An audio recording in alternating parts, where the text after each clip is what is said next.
ہم اور آپ تو پرانے کپڑے پہن لیں گے، لیکن بچہ نئے کپڑے کی ضد کر رہا، بچے کے لیے تو نیا کپڑا ہونا چاہیے۔ پڑوس کے بچے نئے کپڑا پہنیں گے اور امیر المومنین کا بیٹا پرانے کپڑے۔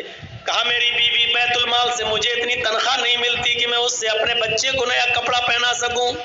بیوی نے کہا امیر المومنین نے 1 مہینے کی تنخواہ ایڈوانس لے لیجئے، اگلے مہینے مت لیجئے گا۔ کہا بیوی مشورہ اچھا دے رہی ہو۔ ہوتا ہے کبھی کبھی لوگ کسی کے یہاں کام کرتے ہیں، صاحب میری بیوی بیمار، 1 مہینے کی ایڈوانس تنخواہ دے دو، ہم دھیرے دھیرے کٹا دیں گے، کوئی بری بات نہیں ہے اگر مالک راضی ہو جائے تو۔ عمر ابن عبدالعزیز نے ایک لیٹر لکھا اور اپنے خادم سے کہا جاؤ بیت المال کے کیشیئر سے کہنا یہ لیٹر دے دینا، وہ تمہیں 1 مہینے کی تنخواہ ایڈوانس دے دے گا۔ امیر المومنین خوش تھے، عمر ابن عبدالعزیز کی 1 مہینے کی تنخواہ ایڈوانس، اور وہ تو میرا خادم ہے، وہ تو دے ہی دے گا، جب ہم نے آرڈر دے دیا لکھ کے دے دیا تو وہ دے دے گا۔ جیسے یہ لیٹر کیشیئر کے ہاتھ میں آتا ہے،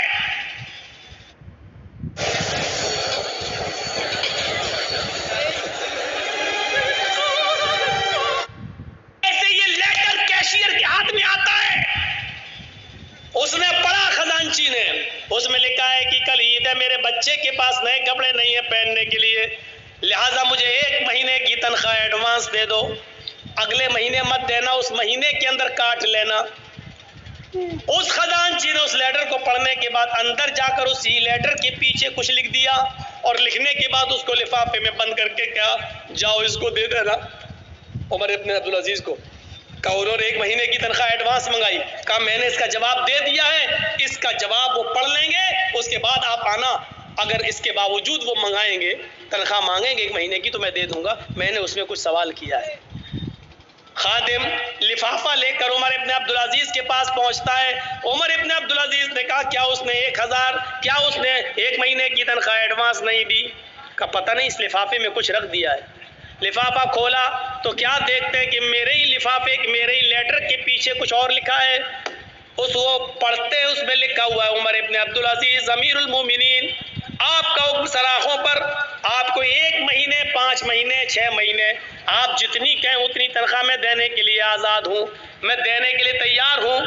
امیر المومنین آپ نے لکھا ہے کہ میرے بچے کے پاس نئے کپڑے نہیں ہیں پہننے کے لیے، اس لیے مجھے 1 مہینے کی تنخواہ ایڈوانس دے دو، اگلے مہینے کاٹ لینا، لیکن آپ نے یہ نہیں لکھا اگلے مہینے تک اگر آپ زندہ نہ رہے، اگلا مہینہ شروع ہونے سے پہلے اگر آپ کا انتقال ہو گیا تو 1 مہینہ جو ایڈوانس تنخواہ آپ کے پاس جائے گی، اس تنخواہ کو واپس کون کرے گا؟ اس کا ضمانتی کون ہے؟ اس تنخواہ کو بیت المال میں جمع کون کرے گا؟ کاش یہ واقعات مودی نے پڑھے ہوتے، یہ واقعات یوگی نے پڑھے ہوتے تو ان کو پتہ چلتا کہ اسلامی حکمرانوں کی تاریخ کیسی گزری ہے۔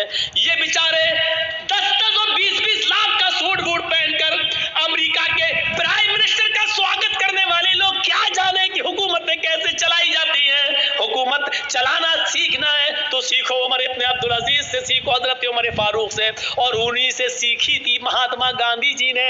اسی لیے تو کہا تھا باپو نے کہ اگر دیش میں خون خرابہ بند کرنا چاہتے ہو، امن و سکون چاہتے ہو تو حضرت عمر فاروق جیسا قانون نافذ کر دو، دیش کے اندر خون خرابہ بند ہو جائے گا۔ یہ مہاتما گاندھی نے جملے کہے ہیں، ستر اہنسا کے اندر آج بھی لکھے ہوئے ہیں۔ میرے بھائیوں، آج صورتحال یہ ہے کہ وجے مالیا باہر بیٹھا ہوا ہے، دیش کی یہ ساری چیزیں لے کر باہر بیٹھا ہوا ہے، آج پورے دیش کے گوداموں کو اڈانی و امبانی کے سپرد کر دیا جا رہا ہے، اور دیش کا چوکیدار کچھ بولنے کے لیے تیار نہیں ہے۔ ہزاروں کروڑ کی افیم اور گانجا اور چرس بمبئی کے پورٹ پر سمندر کے اوپر پکڑی جا رہی ہے، لیکن میرے بھائیوں اس کے منگانے والے کو، اس کے مالک کے کو آج تک پوچھنے کے لیے بھی نہیں بلایا جا رہا ہے۔ آج اس طریقے سے حکومتیں چل رہی ہیں۔ ایک حکومت وہ بھی تھی کہ حضرت عمر فاروق کا بیٹا ملک شام کے اندر تھا، اور اس نے رات کے اندر کھجور کو رس کو سڑایا، نچوڑا، وہ نبیذ بن گیا، صبح ہوتے ہوتے اس کے اندر نشہ آ گیا، اس کو معلوم نہیں تھا اور اس نے نبیذ پی لی۔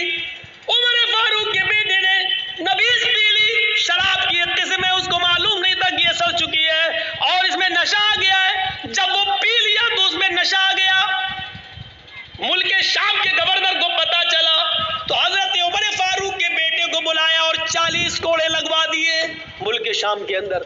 لیکن مدینے میں جب عمر فاروق کو پتا چلا کہ میرا بیٹے نے شراب پی لی اور یہ بھی پتا چلا کہ 40 کوڑے لگ گئے، لیکن اس کے باوجود لیٹر لکھا عمر بن عاص کو کہ میرے بیٹے کے لیے میں گھوڑا بھیج رہا ہوں اسپیشل، اس گھوڑے سے میرے بیٹے کو جلدی واپس مدینے بھیجا جائے۔ بیٹا خوش تھا کہ میرے ابو نے کوئی ارجنٹ کام کے لیے بلایا۔ جب عمر بن عاص نے اس اسپیشل گھوڑے سے عمر فاروق کے بیٹے کو بھیجا، بیٹا جب آیا تو اس کو اس کی ماں سے نہیں ملنے دیا، کہا اس کو حراست میں لو، حراست میں لے لیا اپنے لخت جگر کو، اپنے بیٹے کو، اور اس کو کہا جلاد سے کہ کوڑے لگاؤ، 40 کوڑے اس کو میرے سامنے مارو۔ بیٹا کہتا ہے امیر المومنین، آئے ابو جان، ایک جرم کی 2 بار سزا کیسے؟ 40 کوڑے کی سزا تو میں نے ملک شام میں کھا لی ہے، دھوکے سے نشے والی چیز پی لی، اس کے باوجود میں نے 40 کوڑے وہاں کھا لیے، پھر یہاں کیوں مارا جا رہا ہے؟ کہا پہلا جلاد 10 کوڑے مارے گا، اس کے بعد دوسرا مارے گا، کیونکہ 10 کے بعد وہ تھک جائے گا، پھر جتنی زور سے مار پڑنی چاہیے اتنی زور سے مار نہیں پڑے گی۔ 40 کوڑے دوسرے جلادوں سے پڑوایا۔ بیٹا کہتا رہا ابو جان، ایک جرم کی ڈبل سزا، یہ بے انصافی ہے۔ حضرت عمر کہتے رہے بیٹے مجھے عمر بن عاص پر بھروسہ نہیں ہے، کہ اللہ کی قسم انہوں نے کوڑے مارے لگوائے، ہاں میں جانتا ہوں کوڑے لگوائے، لیکن میرا دل کہتا ہے کہ عمر بن عاص نے رعایت برتی ہوگی، جتنی زور سے کوڑے مارنا چاہیے اتنی زور سے نہیں پڑے ہوں گے، اس لیے کہ آپ امیر المومنین کے بیٹے ہیں، عمر فاروق کے بیٹے ہیں، یہ سوچ کر جلادوں نے ہلکے ہلکے کوڑے مارے ہوں گے، آج اصلی کوڑے اب پڑیں گے تمہارے اوپر۔